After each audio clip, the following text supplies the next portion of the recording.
Supreme Court Justice Clarence Thomas is facing questions again about his failure to disclose transactions with a Republican megadonor. A new report by ProPublica details a 2014 real estate deal in which Harlan Crow's company paid $133,000 to Thomas and his family to buy the home where the justice's mother lived. Like the luxury vacations uncovered by ProPublica last week, the sale went unreported on Justice Thomas's financial disclosure forms. Gabe Roth is the executive director of Fix the Court, a group that advocates for court reforms, and joins us now.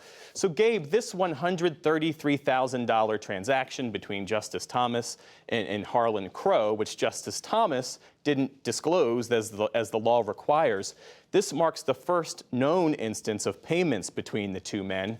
What are the implications? Well, it appears from what we know so far, and I think there's more information that's going to be coming out in terms of how exactly the $133,000 was delineated or divided between the Thomas family and among the properties.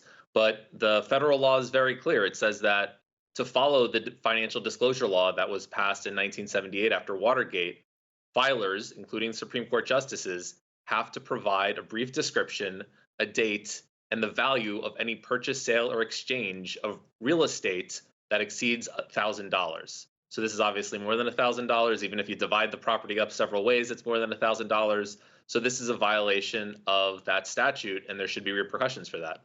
If Justice Thomas had reported it, would that have put him in the clear, ethically speaking, or do you see other potentially deeper ethical transgressions here in this close relationship between Justice Thomas and Harlan Crow, given that Mr. Crow has been a Republican megadonor for years?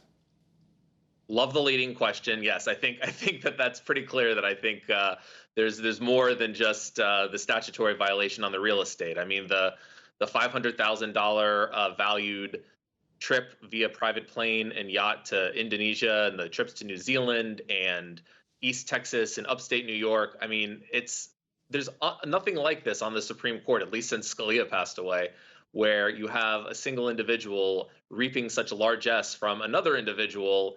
The latter being the one giving the gifts, having a clear political bent and wanting the court to do certain things, even if he might not have had any cases. So I think we should be expecting more ethically from our justices, and it's a real shame that what we have shown over the course of several weeks with these ProPublica reports is that our justices are just thumbing their nose to whatever ethical, very weak, but whatever ethical rules exist, and that we're not in the good place when that's happening. Well, we should say the Supreme Court did not immediately respond to our request for comment, but Mr. Crow told ProPublica in a statement that he bought the property because his intention is to one day create a public museum at the Thomas home dedicated to telling the story of our nation's second black Supreme Court justice. Do Mr. Crow's intentions take away from Justice Thomas's obligations to report the sale? I don't think so. I don't care how generous Harlan Crow thinks he is in being this philanthropist. That's, he also put up some money for a library wing in Savannah named after Thomas. He turned the cannery where Thomas's family worked into a museum outside Savannah in a place called Pinpoint where Thomas was born. It doesn't interest me that he's using his wealth to be quote unquote philanthropic with regards to Thomas's story.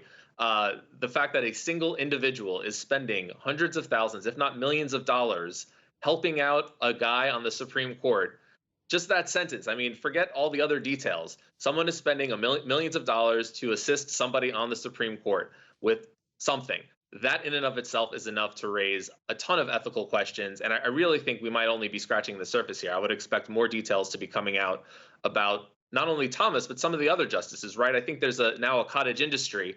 It used to be just me, but I think now there's a cottage industry of individuals who are looking into the justices. And remember, there are 2,500 lower court judges too, into the justices and judges' pasts and their financial disclosures to see if our top legal officials at a time when the courts have outsized power, to see if these officials are in fact being fully honest and ethical and following the letter of the disclosure and ethics laws.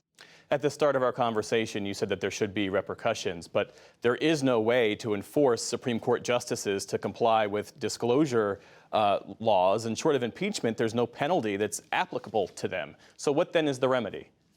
I mean, honestly, I think we've reached the point where the Attorney General should appoint a special counsel. So there is within the financial disclosure law the ability for either the head of the judicial conference, which, depending on how you read it, is either a judge out in Oklahoma or Chief Justice Roberts himself, or the head of the Department of Justice to bring an investigation, to refer this issue for an investigation, and that could lead to up to a $50,000 fine, which again, probably not going to happen, or even up to a year in prison for falsifying records willfully. I don't know if this is willful or not. I don't know if I assume Justice Thomas is probably willfully doing it, but I think we need to have some sort of investigation. And I know we probably have special counsel fatigue in this country right now, but I don't see anyone else, not Merrick Garland, who almost was on the Supreme Court, not the members of the Judicial Conference who don't want to piss off their fellow justices.